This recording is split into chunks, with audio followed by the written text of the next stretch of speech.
திமுக வெற்றி கழக அரசுக்கு எதிராக முதலமைச்சர் வாக்கு தருங்க பல்வேறு குற்றச்சம்பவங்கள் நடந்துட்டு இருக்குன்னா முழக்கம்லாம் எழுப்பியிருக்காங்க. பாருங்க, வாய தொடங்கன்னு சொல்றவங்கள தான் எக்ஸ் முதலமைச்சர் முத்துவேல் கருணாநிதி அவர்களை வாய மூடுங்கன்னு மக்கள் வந்து வீட்டில் உட்கார வச்சிருக்கிறாங்க. அதனால மக்கள் வந்து யார் மக்களுக்காக வாயை திறப்பார்கள், யார் வந்து பாத்தீங்கன்னா தமிழ்நாட்டில் வளர்ச்சியாக முன்னேற்ற பாதையில் கொண்டு செல்வாங்கன்னு சொல்லி மரியாதைக்குரிய ஆனவல் சீஃப் மினிஸ்டர் விஜய் சார் அவர்கள் வாக்களிச்சிருக்கிறாங்க.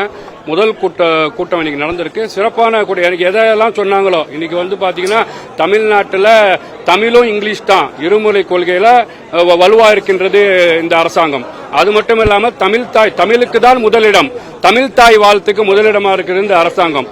நீங்க ஜாதிவாரி கணக்கெடுப்பை நாங்க வந்து பாத்தீங்கன்னா கண்டிப்பாக நடத்துவோம், வலியுறுத்துவோம் என்று சொல்லி எந்த ஜாதிவாரி கணக்கெடுப்பை நடத்துவோம் சொல்லி நாங்கள் முன்னாடி வாக்களித்தோமோ அதன் மூலமாக இன்னைக்கு முன்னேற்ற பாதையில் கொண்டு போயிருக்காங்க இந்த அரசாங்கம். முழுக்க இவர்கள் என்ன மேகதாது அணைக்கு பேசல. இன்னைக்கு மேகதாது அணைக்கு என்ன சொல்லிருக்காங்க, கண்டிப்பாக வராது, மேகதாது அணையை கெட்ட விட மாட்டோம் சொல்லி ஊர்ஜிகமா இந்த அரசாங்கம் சொல்லியிருக்கு. முல்லை பெரியார் அணையும் சொல்லியிருக்கு.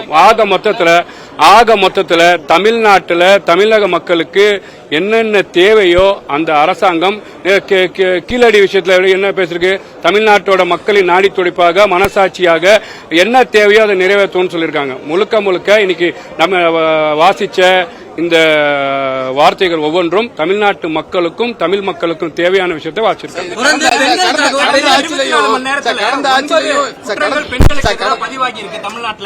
இத பத்தி எதுவுமே இது வரைக்கும் சொல்லல அரசு தரப்புலன்னு சொல்றாங்க. சார், பெண்களுக்கும் குழந்தைகளுக்கும் பாதுகாப்பு வேணும்னு சொல்லி ஆட்சியை ஏற்ற டே 1லயே இன்னைக்கு வந்து பாத்தீங்கன்னா பெண்கள் பாதுகாப்புக்கு ஒரு தனிப்படையை வந்து பாத்தீங்கன்னா கொண்டு வந்தது இந்த தமிழக அரசாங்கம். பெண்கள் இன்னைக்கு பாதுகாப்பு இல்ல, இது டாஸ்மாக் பிரச்சனையால வருது, போதை கலாச்சாரத்தில் வருதுன்னு போதைக்கு தடுப்பு பிரிவை கொண்டு வந்து முக்கியமான ஒரு திட்டத்தை கொண்டு வந்து இந்த அரசாங்கம். டாஸ்மார்க்கு தமிழகத்தில் மிகப்பெரிய பிரச்சனையா இருக்குது. கோவில் பக்கத்தில், சர்ச்சு பக்கத்தில், ஸ்கூல் பக்கத்தில், மசூதி பக்கத்தில் இருக்கு. அதை வந்து 717 கடையை மூண்டது இந்த அரசாங்கம். அப்ப தமிழ்நாட்டில் கடந்த ஆட்சியாளர் இருக்கும் போது தமிழ்நாட்டோட மக்களோட பாதுகாப்பு எந்த நிலையில இருந்தது?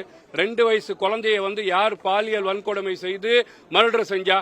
திமுக கவுன்சிலர் திமுக இருக்கிறேன்ற காரணத்துக்காக விமான பணிப்பெண்ணை வந்து பாலியல் தீண்டல் செய்தாரா இல்லையா? அப்போ முழுக்க இன்னைக்கு தமிழக அரசாங்கம் சட்ட ஒழுங்கை கட்டுப்பாட்டில் வச்சிருக்கு. போலீஸுக்கு வந்து இண்டிபெண்டா போலீஸை செயல்படுறாங்க. அப்போ மக்கள் வந்து தானா முன் வந்து போலீஸிடம் சொல்லும் போது அதுக்கான கடுமையான நடவடிக்கை எடுத்திருக்கிறாங்க. இது மாதிரி தவறு செய்தவர்கள் மீது கடுமையாக நடவடிக்கை எடுக்கப்படும். முதலமைச்சர் ரொம்ப கவனமா இருக்காரு. சட்ட ஒழுங்கு சீரா இருக்குன்னு பாக்குறாங்க. கடந்த ஆட்சியில தமிழ் தாய் வாழ்த்து தான் முதல்லையும் பாடினாங்க. தேசிய கீதம் வந்து சட்டப்பேரவை மரபுப்படி கடைசியாக தான் பாடப்பட்டது. ஆனால் இப்போ வந்து முதல்ல ஆளுநர் உரைக்கு முன்னாடியே தேசிய கீதம் பாடப்பட்டிருக்கு. தமிழ் தாய் வாழ்த்து தான் முதல் பாடப்பட்டது. நீங்க பார்த்திருப்பீங்க. தமிழ்நாட்டில் தமிழுக்கு முன்னுரிமை கொடுத்து இன்னைக்கு வந்து பாத்தீங்கன்னா தமிழ் தாய் வாழ்த்தை தமிழக மக்கள் எதை எதிர்பார்த்தார்களோ எதை சொன்னார்களோ அதுதான் நீங்க தமிழ் தாய் வாழ்த்து எதை முதல் பேசியிருக்கிறோம். நீங்க தமிழ் தாய் வாழ்த்தை வந்து தமிழ் தாய் எதை முதல் பாடப்பட்டது சார்? தமிழ்நாட்டில் எது முதல் பாடப்பட்டது? இப்போ தமிழ்நாட்டில்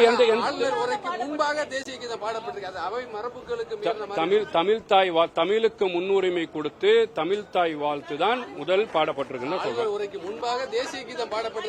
தமிழ் தாய் வாழ்த்து பாடப்பட்டிருக்கு சார். ஆளுநர் உரைக்கு முன்பாக தமிழ் தாய் வாழ்த்து தமிழ்நாட்டில் பாடப்பட்டிருக்கு.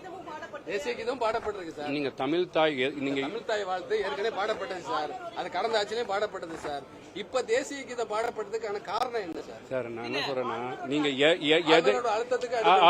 எந்த அழுத்தத்துக்கு அதான் சொல்றேன், எந்த அழுத்தத்துக்கும் அடிப்படையாத அரசாங்கம் இன்னைக்கு வந்து தமிழ்நாட்டு மக்களின் நலனுக்காக, தமிழ் மக்களின் நலனுக்காக, தமிழ் மொழியின் நலனுக்காக என்ன வந்து செய்யணுமோ அதை வந்து தமிழ் மொழியை முன்னிறுத்தி தமிழ் தாய் வாழ்த்தை பாடிடும். பிளே ஸ்டோர் மற்றும் ஆப் ஸ்டோரில் இருந்து பாலிமர் செயலியை QR கோடு மூலம் பதிவிறக்கம் செய்யுங்கள். செய்திகளை உடனுக்குடன் பெறுங்கள்.